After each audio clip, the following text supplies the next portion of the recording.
Welcome to the Crazy Cool Family Podcast with Don and Suzanne Manning.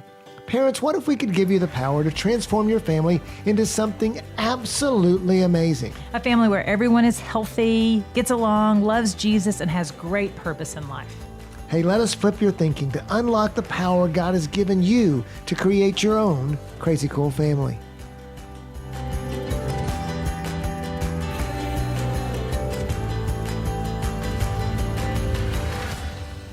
Welcome, parents, to the month of May. We have been talking all month about building a great childhood for your kids. And we have had the pleasure of putting our children, all 7 of them, in the month of May under the microphone. Or how do you call it? Do you call it under the microphone? No, what do you call it?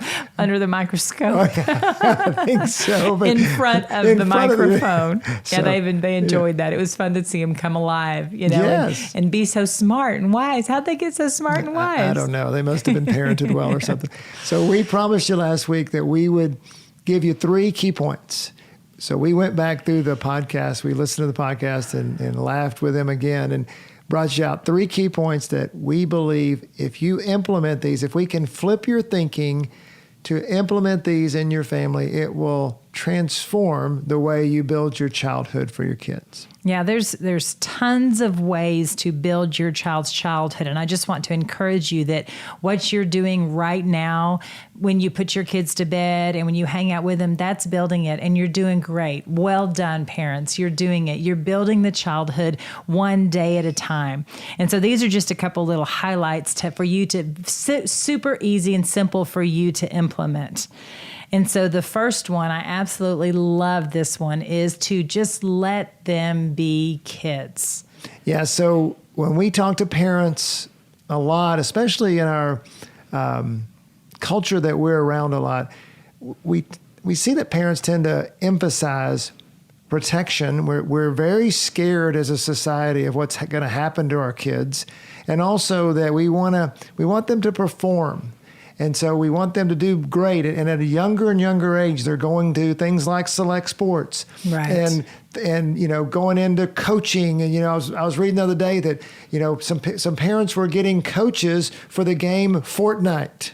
Because they wanted the video game. Yes, because they wanted their kid to win. That kid, it's 100 people playing and they get to win. They didn't want to have their kid's self-esteem hurt because they were, not doing well at Fortnite. Well, we kind of take an opposite approach to that, especially at the young ages, and we say, hey, what if we have emphasized protection and performance too much? Not that they're bad things, but they have emphasized too much, and we have de-emphasized play. I think in our fast-paced society today, we underestimate the value of play and imagination and just time where our kids don't have to be anywhere and they don't have to do anything. They're not stressed. Yes, and they're given the space to just to play. Just to be a kid. Just to be a kid, yes. In fact, let's listen to Maddox and McCade. We heard from them last week, a little snippet of them talking about playing together as a kid.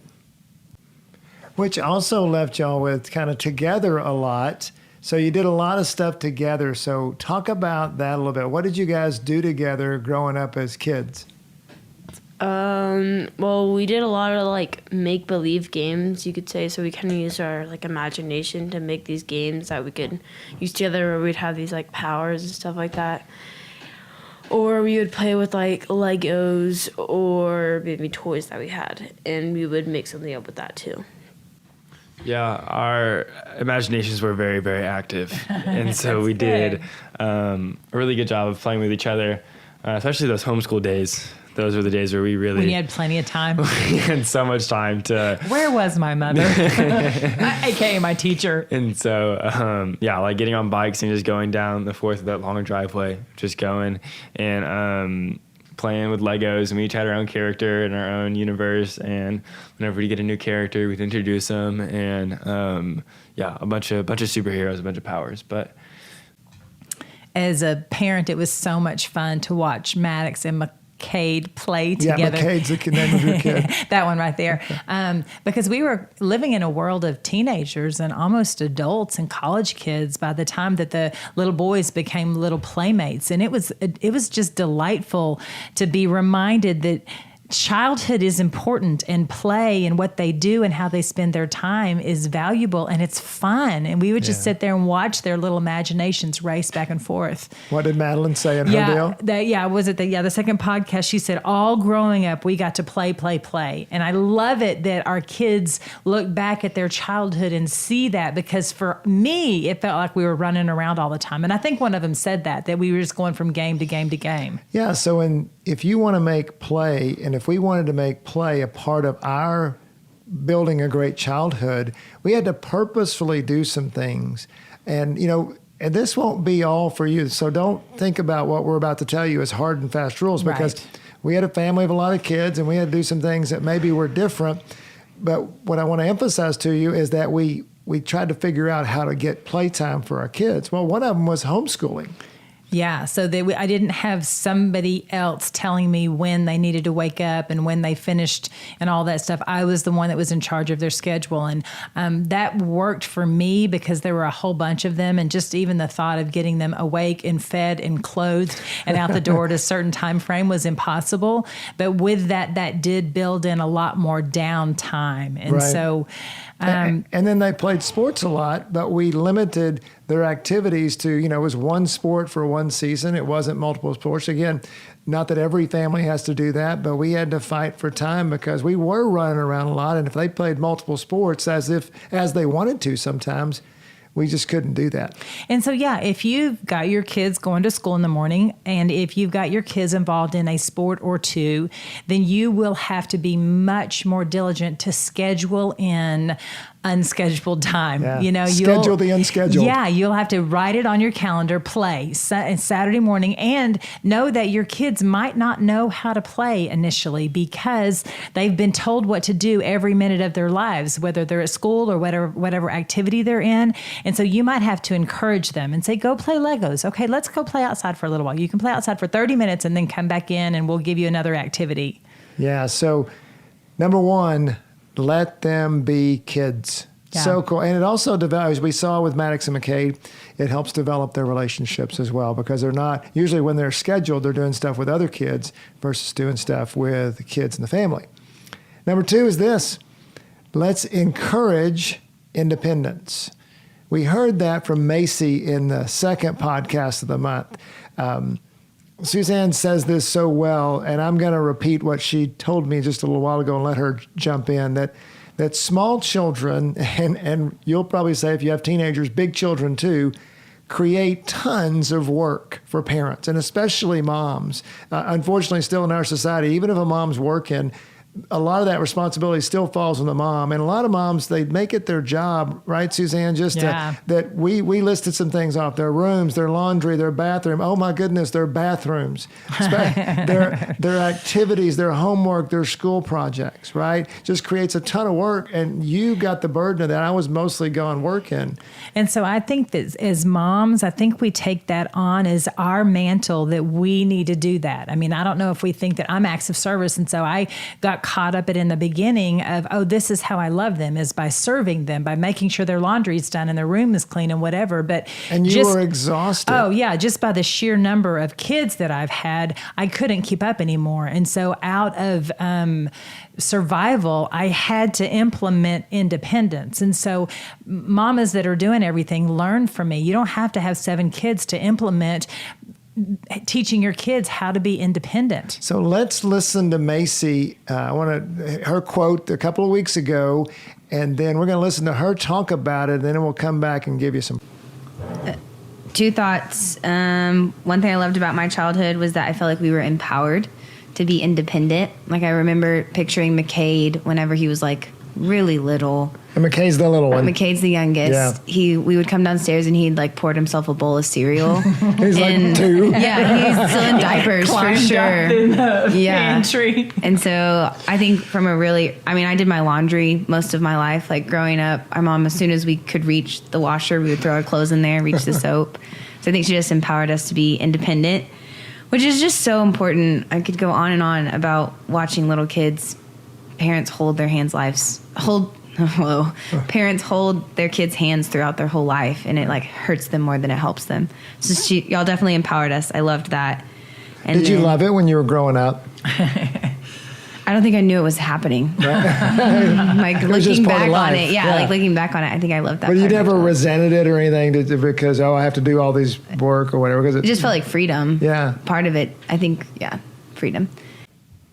Okay, so I can see you parents sitting there right now thinking, are you kidding me? She's let her 2-year-old fix himself an own bowl of cereal. Did milk go everywhere? And her 7-year-old's doing her own laundry. What kind of woman is that? And I just want to encourage you. I don't know where you want your kids to have independence. It might not be meals. It might not be laundry. But find some places where they can be independent. Find some places. Maybe moms pick the task that you don't love to do and start assigning that one out. Like I can't stand unloading the dishwasher. So I delegated that out at a very young age. My little kids were putting the plastic cups away when they could barely even, reach the dishwasher. So I just want to encourage you, mamas, to give your kids tasks to do and build in them the desire to do them, that you're helping mommy and this is good for you. And I'm so proud of you for whatever the task is. And it builds the relationship too, didn't it? Because you're doing it together instead of the mama going off and doing it herself and she's exhausted and the kids, over here literally making more messes. It brings the two together and they're working on a project together. And eventually, what I saw in you, and I think what you taught me as well, is that the more you were able to train them, we had a lot of kids, and so you would have been running around crazy doing tasks while they're, like you said, creating more messes, but instead they started doing more things on their own, and then you started having more time to invest in that relationship with them. Which I enjoy way more than picking up their clothes off the floor and washing their dirty dishes. And finally, parents, as I was thinking about this, and I've had to think about this a lot in terms of how I have participated in training the kids, what if the outcome of their heart is more important than the outcome of the task at hand? What if we're willing to have the room be a little messy? Or the laundry not put in the drawers correctly. Oh my goodness, yes. It's amazing to me how they can figure out how to put laundry in a dresser like they do. But maybe it's okay if they made a bad grade on that 6th grade math test, if making that bad grade trains them to study on their own and trains them about the consequences of life. We set up places where they can possibly fail, or maybe things aren't quite and maybe they standard. studied for that test on their own, and now they realize, okay, I might need mom or dad's help here, or I might need to study more. Like they're learning right now in the 6th grade what it is to be independent student. And now they want that help rather than feel like mom and dad are always talking to them. So the key is, guys, we've talked about encourage independence. We want to build independence in our kids. We want to build them the ability to, whatever it is, clean their room, study on their own. Our high school kids, we rarely check their grades now because they are functional and they do things on their own. Well, and the key is it's their grades. It's not our grades. Right. They have to have ownership of their grades. Yeah, so encourage independence. The third one, I think, is the best one. We save the best for last. We invite them to something better. So often parents are so much more concerned with keeping their children from bad outcomes rather than inspiring them toward great outcomes. I think I was going to just say Molly and Michael just summarized this whole idea or concept so beautifully. So let's go back and listen to that very first podcast we did this month. I think for me, Michael and I have just kept saying this over and over again, is we're a Manning. And because we were a Manning and mom and dad created that culture around this is what Mannings do. And it's important to note that there was a lot more conversations around this is who Mannings are and what they do, not this is what Mannings don't do, because that's not always life-giving. But Mannings were leaders and Mannings were beloved sons and daughters, and Mannings, loved their brothers and sisters and were best friends, and Mannings chose life with our words and with our actions. And so for me, even as I went into college, and, Michael and I, it's kind of interesting in how we're set up, is we are probably the two of all of the children. I guess Cade's still little, Verdict's still out, but of all of the kids, we were kind of the two that chose the world for a little bit. I went to college and kind of built a community around worldly decisions, not necessarily a community around Jesus decisions. And that entire time, it was I wasn't choosing what a Manning did. I was choosing what the world did. And I was missing out. Like, you know, a lot of times kids go to college and they choose that life because they feel like they're missing out on what the world has to offer. And I did it for a little bit and realized I was missing out on what the kingdom had to offer. And it was because mom and dad created for us from a very, very early age that as a Manning, we choose kingdom things. And so being a Manning, therefore, then created for the rest of my life, the automatic thoughts, the automatic actions of, I love Jesus, and everything flows from that. And as I'm raising a son and as a family with Damien, we've talked about, well, what does our family do? How do we shape that culture? How are we going to give our kids that kind of, hey, this is what we do because this is what Jesus calls us to do. And that can be applied to anything. You know, anything you do in life comes from what you were commissioned, I guess, as a kid early on. And we were commissioned to be Mannings and to be world changers and kingdom followers. Yeah, and I think it really is the concept of always being invited into something better. Right. With like whenever like going through middle school and like going through this worldly phase, as you said, Mackenzie, my older sister, was always inviting me to something better. Mm-hmm. Always inviting me to get out of this, I think y'all call it the funk phase that I was in, just through middle school. Middle school. God bless middle schoolers. And Mackenzie was always there. Well, yes, I felt like, but she was always there to invite me just to something better. So I think that is like a lot more of what it is, of like not necessarily condemning. Mackenzie not once said, I can't believe you're doing that, right. Which she had so much right to say that. But she was like, hey, want to come hang out with me and my friends and do this? Or, hey, you want to come and go to church with me and this? And so it's just always inviting us to do something that's better than where we were before. Which is what you'll do in college, I feel like, too. Yeah. Like, that's what created and how being a Manning helped you, I think. Right. So in that time there, we listened to them. Molly talked a lot about the Mannings because that was how the question was addressed to her and Michael. But really, she's talking about the kingdom of why pursue the kingdom? Why pursue the ways of Jesus? And so, yeah, that connects to the better. Jesus is the better way. And so when the invitation, when we invite them in, is the why, explaining the why behind all of it, behind all of life. Like, why go to sleep at night? I mean, my kids were excellent sleepers, and I never really had much of a problem putting them to bed because I had convinced them that sleep is the best thing in the world. Oh my goodness, you had brainwashed them that sleep was like next to Jesus. Oh my goodness, because when you sleep, you grow and you get strong and your brain gets smarter. I mean, and I just pulled out every card I could to tell them why sleep was so important. And so another one is eat your vegetables. That's always a struggle because vegetables aren't yummy. And so why do we eat vegetables? Because the cellular level of vegetables impact our body's cellular level. So we literally grow healthier and stronger. And if you could imagine a 4-year-old telling their grandmother of why they ate vegetables because it connects on a cellular level, you get the picture of the brainwashing. Well, and that is a key. If you can tell your children why it's just past their understanding, then they're going to believe you. Yeah. Because they can't reason with you or argue. Because they're like, cellular level, that sounds important. Well, she must be a scientist or something.